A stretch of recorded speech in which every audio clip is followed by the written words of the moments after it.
Good morning, this is your Pinoy agent in Malaysia and it's currently 3:30 in the morning. Officially our day 3. Actually kanina pa ako gising, mga 2 a.m. or what? Tama, mga 2 a.m. Nagising ako and then konting muni-muni while in bed. Tapos eto, we're about to drink coffee. Prepare lang ako.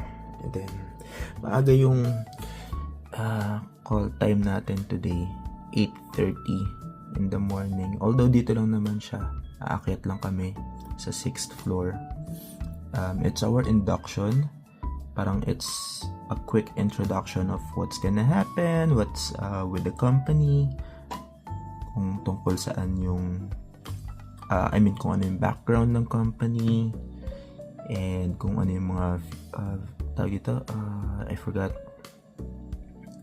values, ano nga ba yun? I forgot the term, basta ganun, kung ano yung mga vision and mission ng company. Kaso matagal siya, 8:30 a.m. hanggang 6 p.m. Free lunch, may free refreshments din.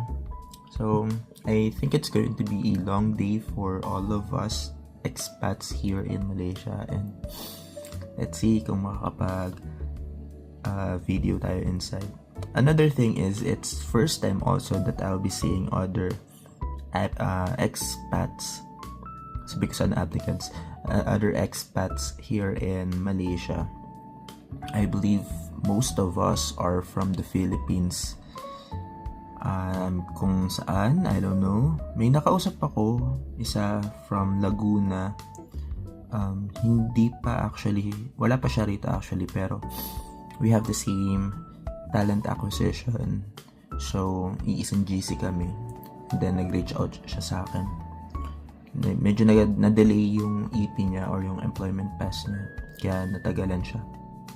And then, the other one is from Palawan.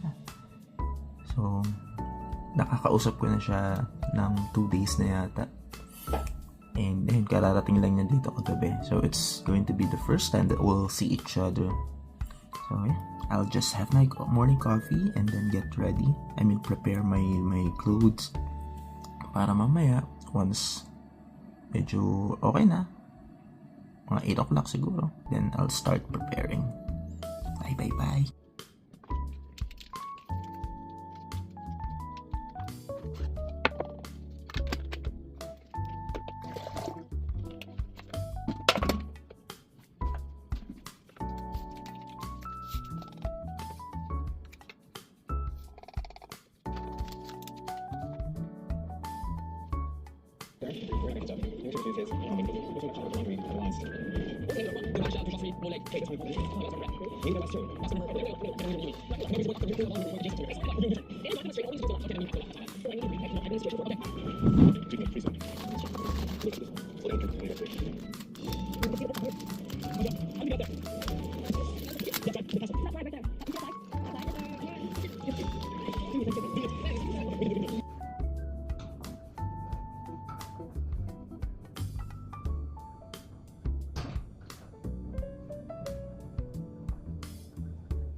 Ay, it's day 3 and it's been a long day, grabe. So, what happened today is we had our induction. It's actually the first time that I had a session like this.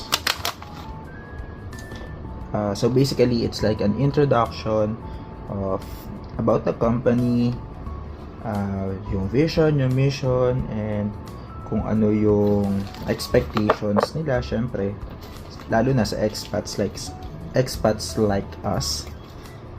Syempre, mataas yung expectations, government policies, mga do's and don'ts, yan. Basically, it's the onboarding, pero basta, ang hirap ipaliwanag. A lot has happened kanina and masaya naman, masaya yung introduction, masaya yung induction and yung mga facilitator, okay naman sila. There were times na sobrang nakaka-bore, pero there were times din naman na masasabi mo na very well trained or very equipped yung facilitator. Depende sa kung sino yung nagsasalita at the moment, ganun. And it's 6:30 na yata, pa 7 o'clock na yata, I'm not sure anymore. Ngayon pa lang ako kakain. Although kumain naman na, may free food naman dun sa session kanina. May free breakfast and free lunch kasi we started at 8:30 in the morning and then ended at around 6 o'clock na rin. Kaya may pa free lunch and breakfast naman sila sa amin. But right now it's dinner time. So means day 3, meal 3 here in courtesy of ABC pa rin. Pa-heart ang egg niya. Yun lang, walang spoon and fork. Buti na lang na-save ko yung spoon ko from yesterday. Although madumi naman na siya, ako naman yung gumamit nito. Coffee ko naman yan, so okay lang sa akin yan. So what I'm having right now is rice, egg, and so para siyang sweet and sour chicken na amoy gulay. I love gulay, so perfect siya. I hope it's not spicy kasi yung pagkain namin kanina dun sa induction, super spicy. Hindi naman siya spicy, hindi mo na makakain, pero it's spicier compared to what I had yesterday or last night. So let's see. Let's give it a try. First the chicken with the sauce.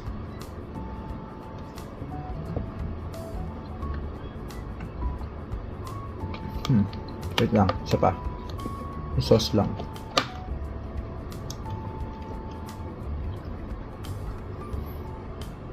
Okay.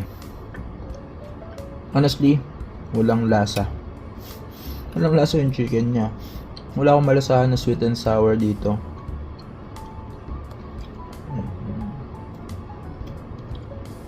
Sorry, pero wala talaga. It's siguro, since it's free naman, 6 out of 10. Walang lasa. Sayang yung binayad ko. It's not gonna, I'm not going to order this again. Yung kahapon tsaka yung isang araw masarap, pero wala talaga. Ay naku, sayang. Ayun, so going back to the induction, as I was saying kanina, masaya naman siya. And dito ko na naintindihan why ang slogan ng Malaysia, or parang slogan ba tawag doon, yung parang pinaka tourism tourism tagline nila is Malaysia truly Asia. It's because Malaysia is a melting pot talaga ng all, not really all, pero melting pot siya ng iba't ibang Asian countries. Dun sa session lang kanina, dun sa induction kanina, may Indian, may Malay, of course, may Vietnamese, the Philippines, definitely, madaming Pilipino. Ano pa ba yun nandun? Thailand, meron Thailand. Nigeria is also, or Nigerian, may isa doon na Nigerian. So it's a diverse set of people na masasabi mo talaga na Malaysia is truly Asia. Ang daming different nationalities na pagsasama-sama ng Malaysia. Maybe it's because it's easier to live here, siguro. Maybe because Malaysia is like close dun sa mga countries na yun, except for Nigeria, of course, and Vietnam, of course. Pero ang sarap lang isipin na people from different nations come to your country and then they choose to stay not because of like the cost of living, or not because it's basta hindi ko mapaliwanag sa ngayon, pero people choose to go to Malaysia kasi it's the heart of Asia. Wala na maisip. So I'm cutting this video short kasi gutom na rin ako. I want to eat. I want to take a bath after this, and then I want to rest early. And then tomorrow is another day. Tomorrow we'll be viewing a room or an apartment here. Near lang dito sa hotel na to. Sabi nung kausap ko, it's like around 7 to 10 minutes walk from here.